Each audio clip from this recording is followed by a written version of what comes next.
Chers amis supporters, bonjour, bonsoir et bienvenue dans ce nouveau numéro du Talk by Let's Go Metz, votre podcast au cœur du sport messin. Aujourd'hui, un talk entièrement consacré à la prochaine rencontre du FC Metz, donc vendredi au Stade Saint-Symphorien, face au Racing Club de Lens. Les 100 et or, donc, qui sont encore en course pour une place en Europa League, ça fait rêver, et qui auront sans doute un esprit de revanche après le hold-up messin du match aller. Et pour en parler, j'accueille mon invité du jour, Adrien Bonnereau. Bonjour Adrien. Bonjour Gérald, bonjour à tous les supporters messins. Alors pour te présenter Adrien, tu es journaliste et tu viens de lancer un média vidéo sur YouTube et sur les réseaux sociaux qui s'appelle Eau de Foot, spécialisé dans les clubs du Nord.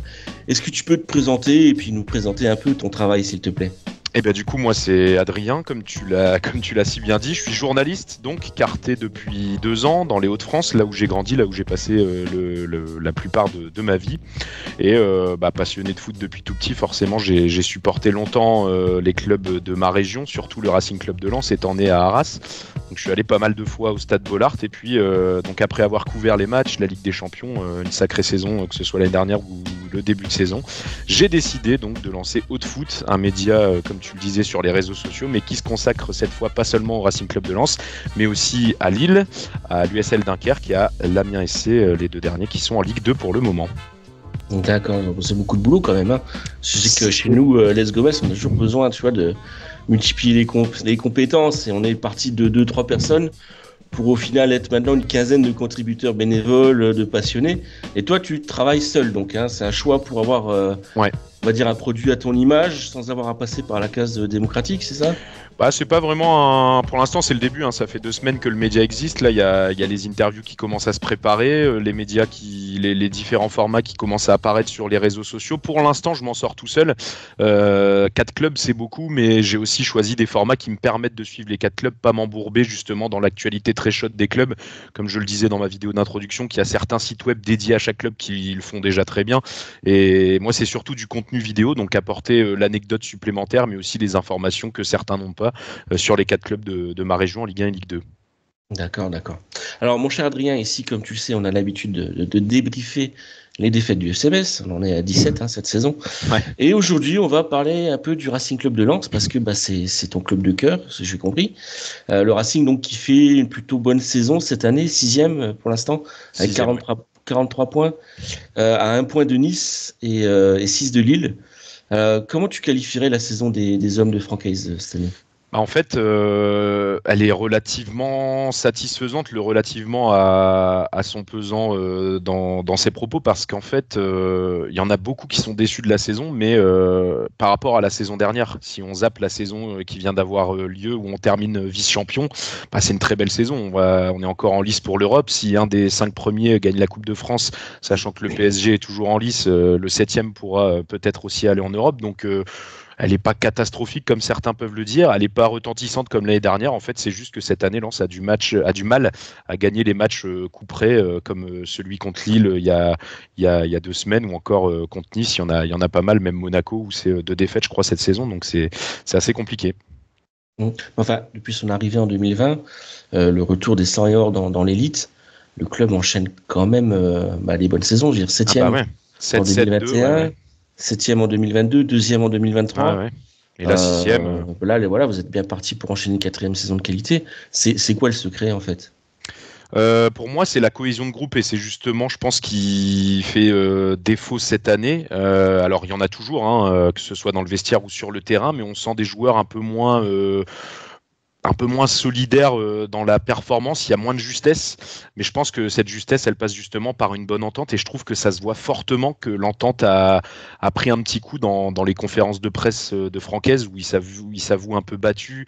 Il a quand même dit on fait ce qu'on peut avec ce qu'on a. Bon, il a quand même de très bons joueurs, ils sont quand même 6e de Ligue 1. Ouais. Donc il y a cette impression de désolidarisation dans le vestiaire, mais qui est pas catastrophique pour l'instant sur le terrain. Même dans le jeu, c'est quand même une qualité de jeu qu'on aimerait bien avoir à Metz. D'ailleurs, Adrien, au match aller face à Metz, les 100 et or ont été victimes d'un hold-up parfait des Grenats. On rappelle les statistiques quand même, 31 tirs, dont 10 cadrés pour Lens, et seulement 2 tirs cadrés en tout et pour Metz.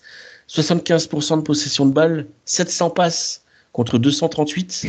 9 corners, et au final, une défaite 1-0 des hommes des Francaises. Comment tu expliques cette rencontre avec le recul? En fait, elle est un peu à l'image de la rencontre contre Le Havre la semaine dernière. C'est des équipes qui sont embêtantes pour Lens parce que Lens va faire le jeu et en fait manque d'efficacité offensive toujours. En début de saison, c'était déjà le cas et je trouve qu'aujourd'hui, il n'y a pas de buteur qui se dégage réellement. Quand on regarde, on attendait beaucoup d'Eli Wahi, 30 millions de budget quand même d'investissement sur lui. Bon, il n'y a pas de buteur. Et puis c'est un hold-up quand tu regardes les stats forcément, mais dans la performance, il y a eu beaucoup de matchs comme ceux-là que Lens nous a offert entre guillemets. Et c'est pas surprenant non plus quand on voit tous les matchs de ce genre comme Le Havre la semaine dernière. Je me reprends là-dessus, mais c'est vraiment de la production de jeu très forte. Lens domine maintenant, c'est un fait dans le jeu. Ça construit, ça pose le ballon d'un bloc très haut, mais justement les blocs bas ils ont du mal et si Lens ne concrétise pas dès le début de la rencontre, Lens se fait surprendre à chaque fois. Alors justement, je voulais justement y venir. On va se projeter un peu sur le match de vendredi. Comment les 100 et or vont-ils aborder la rencontre selon toi, avec cette espèce de crainte justement par rapport au match aller, ou entre-temps Lens a pris quand même de l'assurance? De l'assurance, je pense qu'il y en a toujours eu. Après, elle oscille fortement cette saison. L'avantage, en fait, c'est que je suis persuadé qu'on va avoir un beau match parce que Metz a quand même aussi de l'enjeu pour le coup. Bon, il n'est pas européen, c'est plus une question de maintien. Mais je pense que moi, j'ai même suivi de loin Brest-Metz. Quand j'ai vu que ça faisait 4-3, je me dis Lens peut avoir un peu peur quand même. Parce qu'en passer 3 à Brest, ça n'avait pas été donné à tout le monde cette saison. Donc, je pense que Lens va être méfiant, mais va vouloir quand même imposer son rythme à chaque fois et va vouloir être saillant dès le début. Je serais pas surpris de revoir un Eli Wahi sur le banc parce qu'il a fait passer pas mal de messages Francaise ces derniers temps pour justement lui mettre un peu de plomb dans la tête. Après, je pense qu'il va y avoir une grosse intensité en première mi-temps et beaucoup d'occasions. Je pense que les statistiques seront plus ou moins les mêmes à l'issue du match ce week-end. Alors, pour en revenir à Brest, leur en passé 3, honnêtement, si tu regardes bien le match, c'est anecdotique. Parce qu'arrivé le 4e but, Brest a carrément arrêté de jouer. D'accord. Et voilà. Donc, alors, bien sûr, je vais me faire taper sur les doigts par certains. Parce que oui, 3 buts, ok. Mais franchement, quand tu regardes la physionomie du match, c'est bien heureux hein, quand même. Alors, maintenant, tu vas nous donner les secrets pour vendredi. J'aimerais que tu nous dises un petit peu quels sont les joueurs en forme dont les Grenats vont devoir se méfier tout particulièrement. Pour moi, va falloir se méfier, je pense, du retour de Daver Machado. Donc là, il est rentré en cours de jeu contre Le Havre après une longue blessure. Il n'a pas été étincelant contre les Normands, mais il faut se rappeler qu'avant sa blessure, c'était quand même le meilleur buteur, malgré son rôle de piston gauche, du club. Là, il peut revenir, il peut être titulaire, sachant que Chavez est blessé, sachant que Frankowski est beaucoup plus à l'aise à droite. Aguilar, c'est un peu kiff-kiff, je trouve, avec Frankowski. Donc pour moi, il y a Daver Machado dont il faut se méfier. Et un joueur qui pourrait bien vous aider, en revanche, pour moi, c'est Salis Abdoul Samed qui est passé du jour à la nuit d'une saison à l'autre. Voilà. D'accord. D'accord. Alors, bon, je ne sais pas s'il y a un arrêté qui a été rédigé. Pour le moment, je n'ai pas l'info. On espère qu'il y aura des supporters lensois vendredi à Saint-Symphorien parce que les années précédentes, on a été un petit peu sevrés du meilleur public français. C'est pas moi qui le dis, hein. C'est les médias. Mais c'est vrai qu'il y a quand même une belle ambiance chez vous. Et chez nous, c'est vrai qu'on a quand même à Metz, depuis le début de saison, on est quand même gâtés depuis même 2-3 saisons. Le stade se remplit bien. Tu sais qu'entre Metz et Lens, il y a une rivalité éternelle depuis 1998. Ah oui. Moi, je l'ai vécu avec mon âge avancé. Je pense que tu étais un petit peu jeune. Je pense qu'il y en a beaucoup qui n'ont pas connu justement cette sombre dernière journée de 98. C'est resté bien évidemment dans l'inconscient collectif, en tout cas à Metz, comme une plaie ouverte. Et d'ailleurs, le FC Metz s'en est jamais vraiment relevé depuis quoi. Comment est-ce que le FC Metz est perçu par les supporters lensois, de ce que tu en entends? Alors, historiquement, c'est pareil. On est le club qui a fini devant au goal average en plus. Donc, c'est vrai que c'était une saison historique. C'est le premier et seul titre de champion de France de Ligue 1 pour le Racing Club de Lens. Metz, pour moi, qui ai connu Lens un peu plus tard, même si évidemment je connais l'histoire de ce club désormais, il y a surtout, je trouve, une rivalité à la montée en Ligue 2 pendant très très longtemps.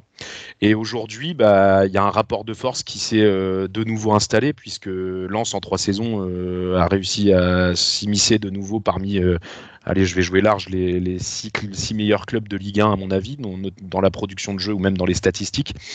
Metz, quand on regarde le classement actuel, j'ai pu en parler à certains supporters, vu les résultats, vu le calendrier qu'on a eu, c'est une victoire pour eux.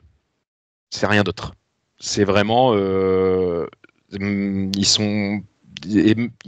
sous-estiment pas les Messins parce qu'ils savent poser des problèmes. On l'a vu au match aller, on gagne pas un match sur les statistiques mais sur l'efficacité. Ça a fait 1-0 et on perd 3 points précieux comme dans beaucoup de matchs.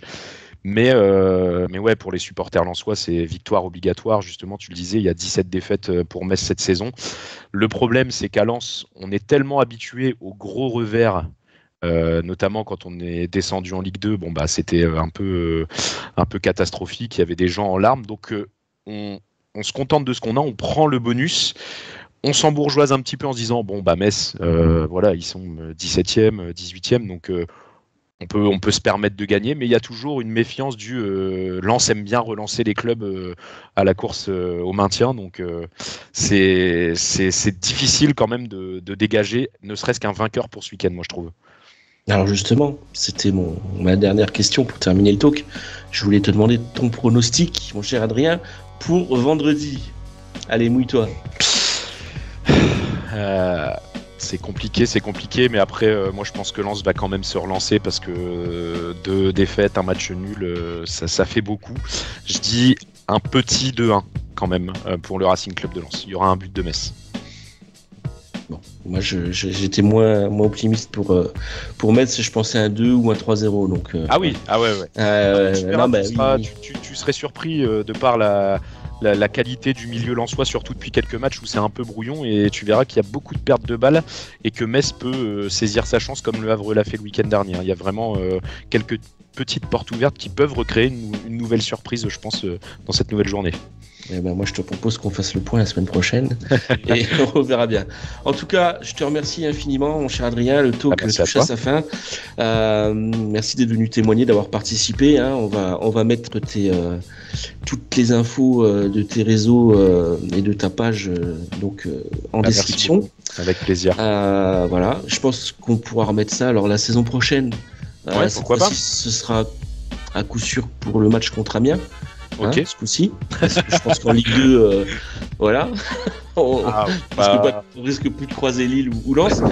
Voilà. En tout cas, on souhaite longue vie à ton projet Eau de Foot. Merci à vous, chers followers. Pensez à liker la vidéo, à vous abonner, bien entendu, à activer la cloche sur YouTube, à nous écouter sur Spotify, et bien sûr, on se retrouve très prochainement sur letsgomes.com. En attendant, prenez soin de vous. Bye bye. Ciao.